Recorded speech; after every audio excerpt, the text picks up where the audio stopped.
Bom dia, querido irmão, querida irmã que está em casa agora assistindo a gente. Muito obrigado por sua companhia, muito obrigado por estarmos aqui conosco.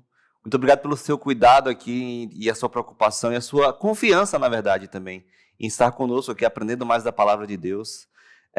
Eu quero deixá-los avisado que hoje nós vamos orar pelo seu pedido. Então, comenta aí no chat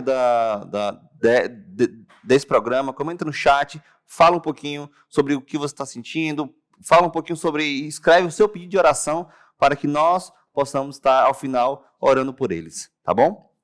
Hoje, irmãos, eu quero falar um pouquinho sobre o exemplo de uma igreja perseverante. A gente vê na Bíblia o exemplo de uma igreja perseverante e eu quero dividir um pouquinho, compartilhar esse tema um pouquinho com vocês hoje. Então, o texto está lá em Atos, capítulo 2, o verso 42, apenas ele.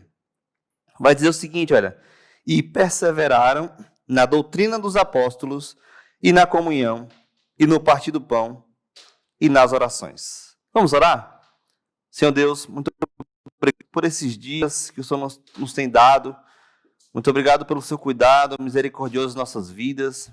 Eu te peço, meu Deus, por esse momento especial aqui que estamos tirando para aprender da tua palavra, que possa estar, meu Pai, fazendo morada em nosso coração e que possamos estar vivendo, meu Pai, o que cremos. Nos ajude, é assim que eu te peço, em nome de Jesus. Amém.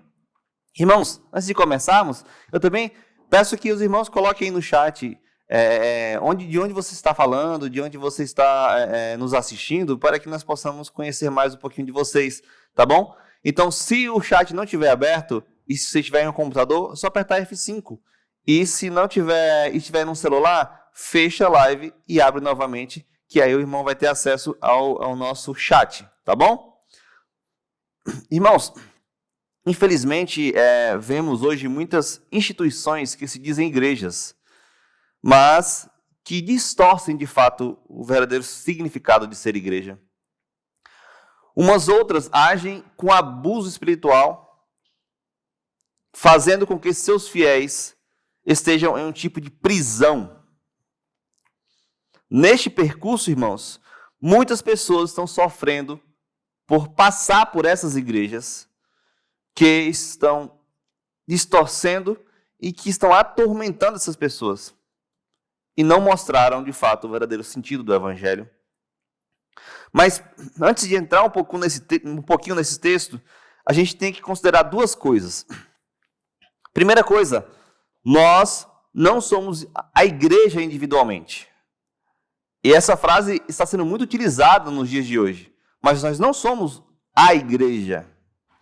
Eu gosto muito do texto de Pedro, lá em 1 Pedro, capítulo 2, e o versículo 5, que ele deixa claro que nós somos pedras vivas. Ou seja, nós fazemos parte da igreja. Nós estamos juntos construindo essa igreja, montando essa igreja. Então, nós só somos igreja coletivamente. Nós não somos igrejas individualmente, como se diz hoje. Tá bom? A segunda coisa que a gente tem que considerar é que quando a Bíblia vai utilizar a palavra igreja, é a eclésia. E essa palavra não significa chamados para fora. Isso é muito ensinado também, mas não significa isso.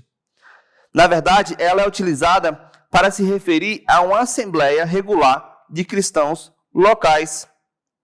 E interessante que o dicionário Vine afirma que a palavra era usada entre os gregos para descrever um corpo de cidadãos reunidos com a finalidade de discutir os assuntos do Estado. Então, apesar de nós fomos chamados para fora, e no sentido de evangelizar, pregar a palavra, mas a palavra eclésia não significa isso, tá bom? De fato, nós somos comissionados por Deus para pregar o evangelho, para falar desse poderoso amor e transformador, que tira o homem das trevas e transporta para a maravilhosa luz. Mas, de fato, a palavra não significa isso, tá bom? Irmãos, a gente pode chamar o livro de Atos como os atos do Espírito Santo, porque nós observamos o Espírito Santo agindo ativamente no livro de Atos. Por exemplo, o Espírito Santo é derramado em todo o povo, e o cumprimento lá no capítulo 2 e o cumprimento da promessa de Joel. Ele é derramado naquelas pessoas ali que estavam ali se reunidas. Outra coisa, na pregação do apóstolo Pedro, em Atos 2 também, observamos o poder do Espírito Santo na salvação de quase 3.000 almas. Os vários momentos em que os cristãos eram cheios do Espírito Santo, tendo assim coragem para pregar o Evangelho aos que estavam ali ao seu redor. O Espírito Santo, as pessoas estavam sendo cheias do Espírito Santo. Outra coisa, a ação miraculosa do Espírito Santo na condução de Filipe para pregar para o eunuco. Na conversão do próprio Paulo também. Na salvação dos primeiros gentios, direcionando Pedro a falar aos homens de Cesareia. Quando o Espírito Santo separou Barnabé e Paulo no trabalho missionário. E também na condução destes para a pregação do Evangelho em regiões específicas. Então a gente vê o Espírito Santo ativamente ali guiando o seu povo, dando coragem, dando vigor para que a palavra seja pregada. Mas eu pergunto para os irmãos, como deve ser uma igreja relevante? E a primeira coisa que me vem esse texto é que uma igreja relevante persevera na doutrina dos apóstolos. Mas quais são essas doutrinas dos apóstolos? Irmãos, a gente tem que lembrar que os apóstolos ficaram mais de 3 anos com Jesus, aprendendo dele, aprendendo as questões, os oráculos celestiais. Aprendendo de fato quem é Jesus e para que ele veio. E nós, como igreja, devemos também entender e internalizar e viver a doutrina dos apóstolos. A doutrina que entende que tanto o Antigo como o Novo Testamento são canônicos. A doutrina que entende que Jesus enviou seu Filho para nos resgatar. A doutrina que nos ensina a como devemos viver nossa vida, entendendo agora que somos separados por Deus. A doutrina que ensina que Deus entregou seu Filho para que pudéssemos ter vida e agora nós somos livres do inferno. Nós somos libertos do pecado. É essa doutrina que nós devemos perseverar. É essa doutrina que a igreja de Cristo tem que perseverar. Perseverar, irmãos, significa continuar a fazer algo com intenso esforço, com a possível implicação, apesar da dificuldade. É dedicar-se, é continuar, é persistir. Lucas nos ensina que uma igreja relevante é uma igreja que persevera. É uma igreja que não abre mão dos seus princípios bíblicos. É uma igreja que vive de fato e busca viver de fato o Evangelho. Isso nos ensina muita coisa. Será que nós, eu, você, estamos perseverando na doutrina dos apóstolos? Será que nossas vidas são realmente entregues nas mãos do Criador e que a doutrina dos apóstolos, ou seja, a Bíblia, está nos moldando ao caráter de Cristo?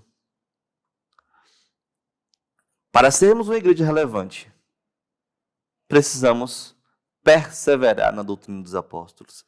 Precisamos perseverar no conhecimento das Escrituras Sagradas. Quer ser uma igreja relevante? Persevere. Apesar das dificuldades, persevere. Apesar das lutas, persevere. Apesar das circunstâncias difíceis, persevere nas Sagradas Escrituras. Se aprofunde em conhecer a Deus. Se aprofunde em conhecer o que Deus quer falar aos nossos corações. Mas, irmãos, infelizmente, a Bíblia também nos apresenta alguns aspectos e alguns exemplos, na verdade, de pessoas que não perseveraram. Por exemplo, o rei Salomão, que nos seus últimos dias começou a fazer concessões que contrariaram o que Deus tinha ensinado ao povo e ao próprio rei. E o próprio povo sofreu dano de tal perversidade. Outro exemplo é Ananias e Safira, que não foram perseverantes. e quiseram enganar os apóstolos com relação à venda da propriedade. Ou então, quando Paulo vai orientar Tito, falando que entre eles existiam judeus que se converteram ao cristianismo, que confessavam conhecer a Deus, mas negavam com as obras, sendo abomináveis e desobedientes e reprovados para toda boa obra. Irmãos, quantas e quantas pessoas se dizem cristãs e suas ações demonstram que Deus não existe? Ou então que eles estão alheios a Deus, estão alheios ao conhecimento de Deus e o que Deus quer para nossas vidas. Quantos e quantos cantores mundanos dizem que se converteram, mas continuam na mesma rotina, continuam como se nada tivesse acontecido.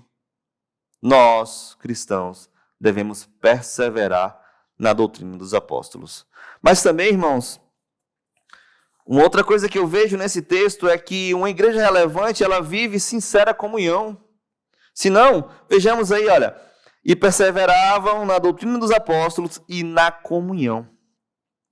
Comunhão vem da palavra grega koinonia, que significa ter em comum, companheirismo, e ela é usado das experiências e interesses comuns dos cristãos. Companheirismo manifesta em atos ou efeitos práticos do companheirismo com Deus, realizado pelo Espírito na vida dos crentes em resultado da fé. Interessante que quando o reverendo Hernandes comenta sobre esse texto, ele fala o seguinte: em uma igreja cheia do Espírito, os irmãos se amam profundamente. Eles partilham bens, eles apreciavam estar no templo e também nos lares. Havia um só coração e uma só alma. Irmãos, um exemplo prático é o próprio Barnabé, que vendeu a sua propriedade e colocou todo o valor nos pés dos apóstolos para que eles repartissem os necessitados. Irmãos, como eu e você estamos vivendo a comunhão? Como eu e você estamos convivendo com os nossos irmãos? Será que nós estamos, de fato, dando valor e levando em consideração os nossos irmãos? Será que nós conhecemos, de fato, os irmãos que nos rodeiam? Será que nosso coração está voltado, de fato, para viver essa comunhão que vem da parte de Deus? Esse versículo nos ensina que uma igreja relevante, ela deve viver uma sincera comunhão. Irmãos, e sincera comunhão não é ter o irmão como uma escada que você vai, a partir dele, galgar outras coisas. Ter comunhão com os irmãos não é ter uma amizade em que você vê interesse.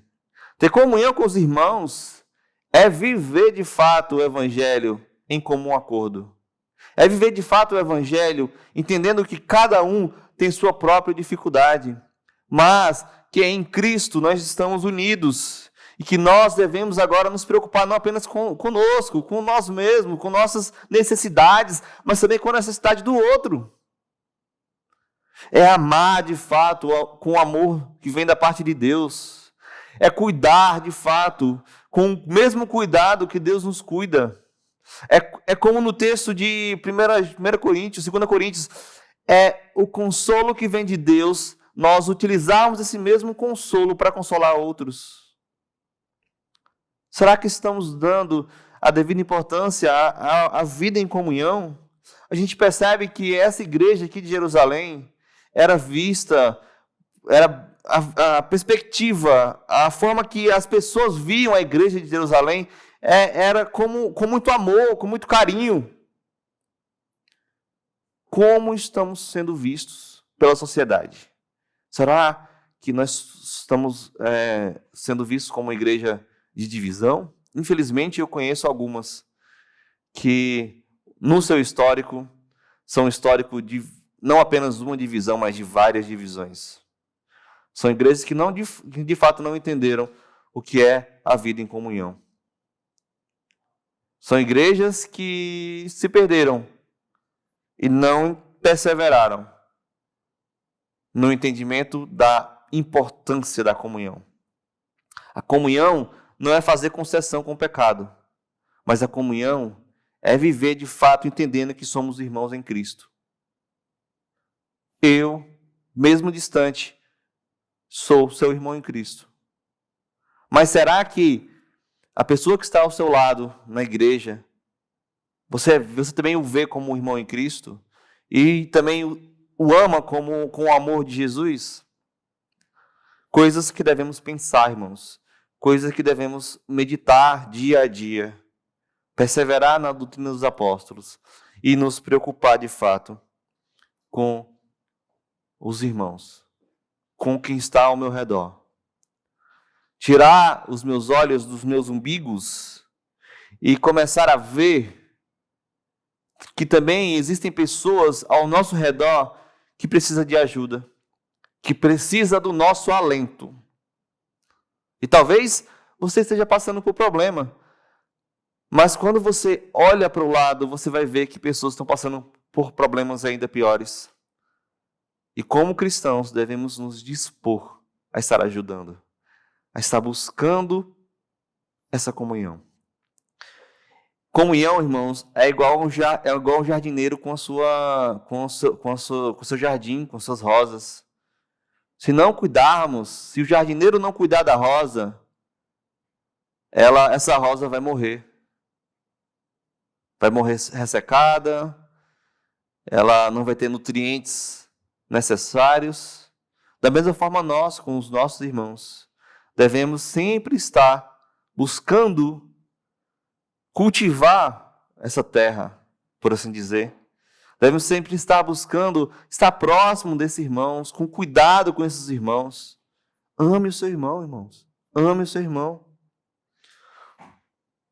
O próprio Pedro, o próprio João falou que quem ama a Deus também deve amar o seu irmão. Porque se nós dizemos que amamos a Deus, que não vemos, e não amamos nosso irmão a quem vemos, isso não é correto. Isso é ilógico. Ame o seu irmão. Busque comunhão sincera com seu irmão. Quer ser uma igreja relevante? Faça isso. Faça isso, viva isso. Mas também, uma igreja relevante, irmãos, é uma igreja que vive uma vida de sincera oração. Se não, vejamos no verso 42 também, no finalzinho, no partir do pão e nas orações. O texto nos apresenta um outro aspecto da igreja de Jerusalém. Eles estavam afinados com a oração. William Barclay, comentando esse versículo, afirma que aqueles primeiros cristãos sabiam que não podiam enfrentar a vida com suas próprias forças e que não tinham necessidade de fazê-lo. Sempre falavam com Deus antes de fazê-lo com os homens. Sempre iam a Deus antes de sair ao mundo. Podiam enfrentar os problemas da vida, porque primeiro encontravam a Deus. Os próprios apóstolos, eles tinham aprendido de Jesus uma vida de oração. O livro de Lucas, capítulo 1, versículo de 1 a 4, nos apresenta que Jesus tinha uma intensa vida de oração, ao ponto dos apóstolos perguntarem como orar corretamente. Também no livro de Mateus, a gente percebe que os apóstolos pedem a Jesus, Jesus nos ensina a orar. Como devemos orar? O pastor Arival, no curso do EAD Pinheiros, aqui, nosso, nos afirma que o maior pecado do homem é a falta de oração. E o príncipe dos pregadores, o Charles Spurgeon, era um homem de oração. Ele não apenas isso, levava a igreja a orar. Convicto do grande poder da oração, Spurgeon designou o mês de fevereiro de cada ano no grande tabernáculo para realizar a convenção anual e fazer súplicas por um avivamento na obra de Deus. Nessas ocasiões, passavam dias inteiros em jejum e oração. Oração que se tornava mais e mais fervorosa. Não só sentiam a gloriosa presença do Espírito Santo nesses cultos, mas eram-lhes aumentado o poder com frutos abundantes. Irmãos, quando temos uma dor de cabeça, algum problema, qual é a primeira ação da gente? Talvez o irmão ou a irmã tenha falado que era tomar um remédio, né? Mas por que a gente não ora? Por que a gente não ora? Irmãos, uma igreja em que não se tem palavra e não se tem oração é uma igreja que está raquítica. É uma igreja que não entendeu, de fato, o que é uma vida com Deus. Está passando por problemas? Ore. Está passando por algum tipo de necessidade? Ore. Está feliz, contente com Deus? Ore. O próprio Paulo vai nos orientar a orar sem cessar. Como está a nossa vida de oração, irmãos?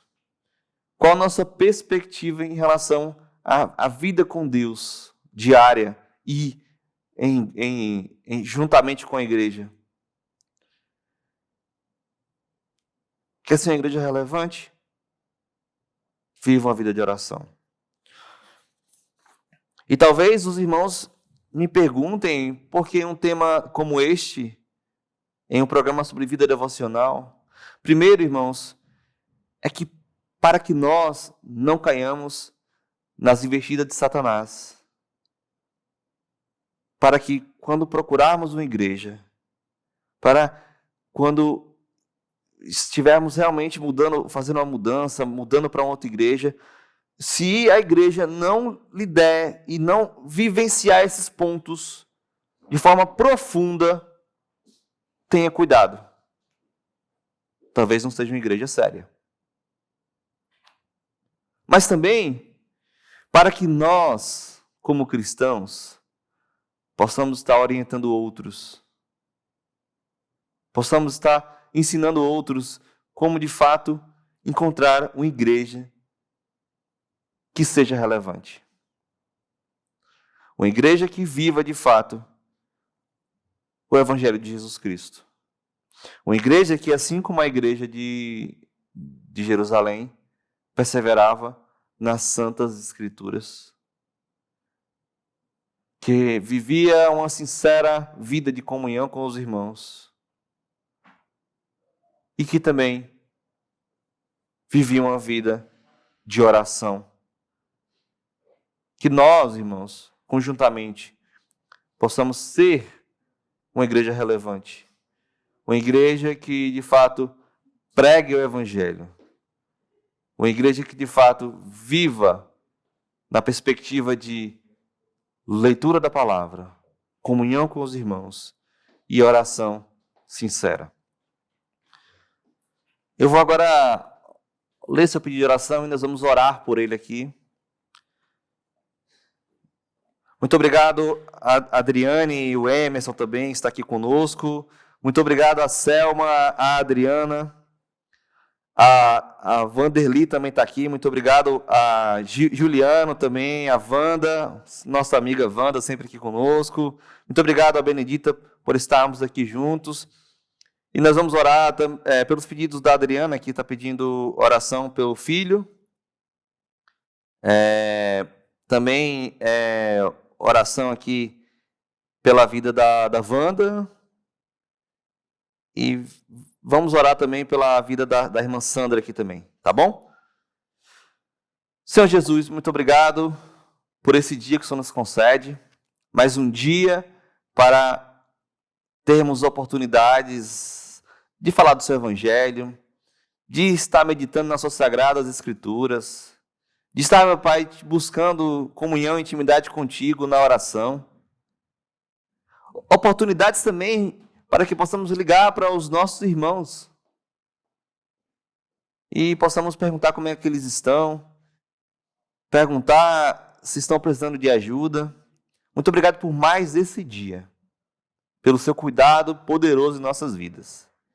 Te peço, meu Deus, pelos pedidos de oração aqui postos, Te peço pela vida da Adriane, com relação ao filho dela, que o Senhor possa estar libertando, que o Senhor possa estar agindo poderosamente na vida dele. Também te peço pela vida, meu Deus, da irmã Wanda. Também te peço pela vida da Benedita, dos demais irmãos aqui, meu Pai, que estavam aqui conosco. Que o Senhor possa estar abençoando a vida deles, direcionando a vida deles segundo a sua poderosa mão.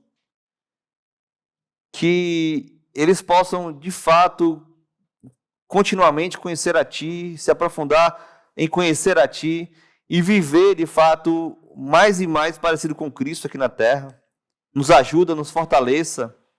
Nos dá, meu Pai, vigor para pregar o Seu Evangelho. Nos dá vigor para falar da salvação em Cristo Jesus. Cubra-nos, meu Deus, com o Seu sangue. Nos protege de todo mal.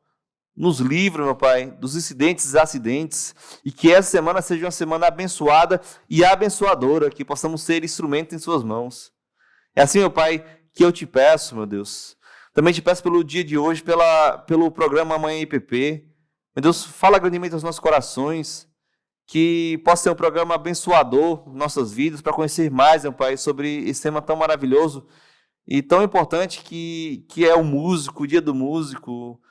O Senhor, meu Pai, mais do que ninguém, separou homens e mulheres para te louvar, engrandecer o seu nome, através das músicas, e que possamos conhecer mais sobre esse tema. É assim que eu oro, em nome de Jesus. Amém. Que Deus continue abençoando a sua vida. Que Deus continue guiando os seus passos. E que a semana seja uma semana abençoadora. Deus abençoe.